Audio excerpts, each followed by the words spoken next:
19-year-old Michigan man has been charged in the connection with the slayings of 3 members of Detroit's LGBTQ community. Devon Robinson is facing 3 counts of first-degree murder, along with assault and weapons charges. Police say Robinson fatally shot the 3 victims last month inside a home on the city's east side. The shooting killed 21-year-old Alante Davis, 20-year-old Paris Cameron, and 20-year-old Timothy Blanchard, all of Detroit.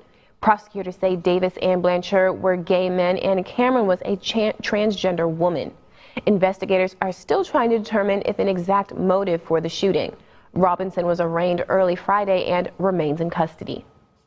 So you're going to learn that when these 4 individuals go to the BB gas station, it's a Project Greenlight place. So there's cameras everywhere.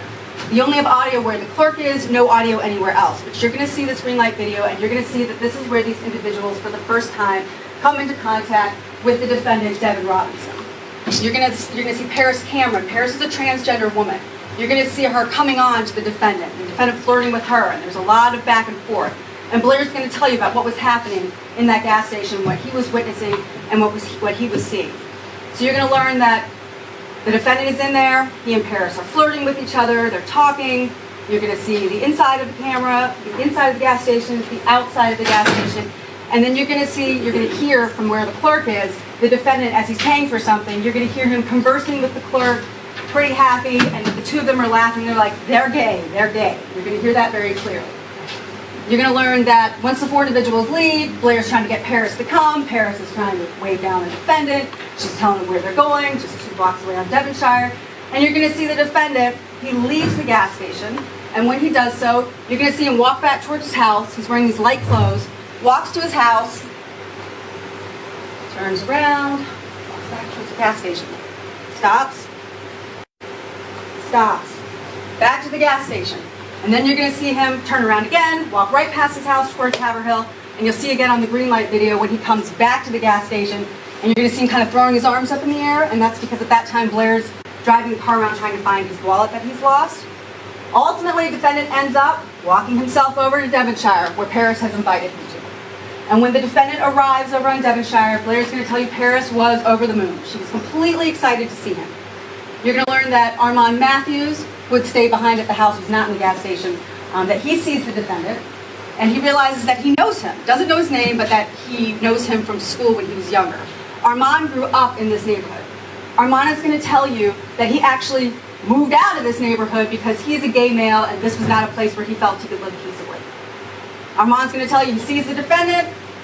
You're going to learn that the defendant's ultimately taken upstairs to the house. To him, you want to join in? And Blair says, no, I like to receive, not give. And Blair's going to tell you the whole time, they're laughing, they're giggling, and they're saying to the defendant, oh, he is gay, he is gay. Blair's going to tell you the defendant is something what's known as a trait. A trait is someone who holds themselves out as heterosexual, but has interest in people of the same sex, but they're on the down low. So they're referring to him as a trait, and then they're laughing from several people in the house. Some of them at the same time, some of them by themselves. So you're going to, eventually the defendant leaves, and Paris is seeing him off out the front door. Paris is happy. Blair's going to tell you he's watching their interaction. And the defendant is standing there just completely blank. And Blair is watching this happening. He never thought it was a good idea to bring a stranger home from the gas station in the first place, and even complained about it to the homeowner, Lance Atterbury. So the defendant leaves, and you're going to learn that Brendan Settles, who did not participate in this, he was kind of dating Armand Matthews at the time. And he starts to get into an argument with Armand about everything that's happened. He's kind of jealous. He thinks that maybe his boyfriend likes Blair. He doesn't know what's going on upstairs. And they start to have a verbal argument. So now we have Blair, Armand, and Brendan engaging in this verbal argument. So Brendan decides to leave. He doesn't have a car, so he says, Lance, take me home. Lance is too drunk to drive. So Lance gets in his car because he's not going to let Brendan just take his car. Lance gets in the car, falls asleep. Brendan drives over to the other side of the city where his mother lives. His mother lets them in. This time his mother's telling him, no, you can't stay here with a strange guy. You got to take that guy home.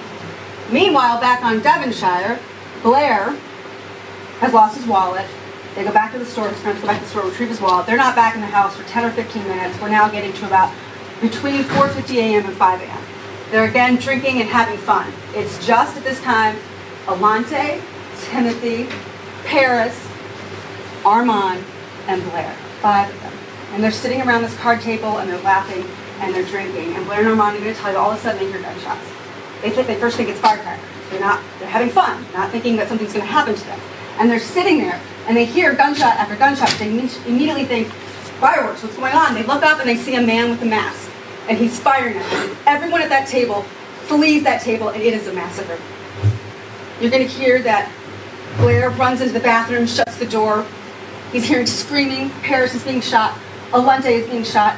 They are slumped against the wall of the bathroom. It's drywall, and Blair's going to tell you he could see the blood coming in through the bathroom and hear the screaming, his friends screaming and being shot to death. You're going to hear that Timothy and Armand run to the basement. And Armand's going to tell you that when they get to the bottom of the stairs that Timothy's motioning to himself. And Armand realizes that he's shot and his friend collapses there. 4:58 a.m. or when the 911 calls start. And Armand is trying to save his friend's life. They're trying to instruct him how to put pressure on the wounds, and you're going to hear Armand, he's hysterical, and he's trying to save Timothy. You're going to hear the 911 call coming in upstairs, 4:58. And you're going to hear that Blair is also trying to stop his friend Paris from dying. Alante has passed. Alante and Paris are slumped together against the wall on the other side of that bathroom. And Paris is still breathing, and he's trying to put pressure on her wounds. He's also just hysterical. The police arrive within 7 minutes. Very, very quick response time. And you're going to learn that Detective Williams and her crew, they immediately... In 18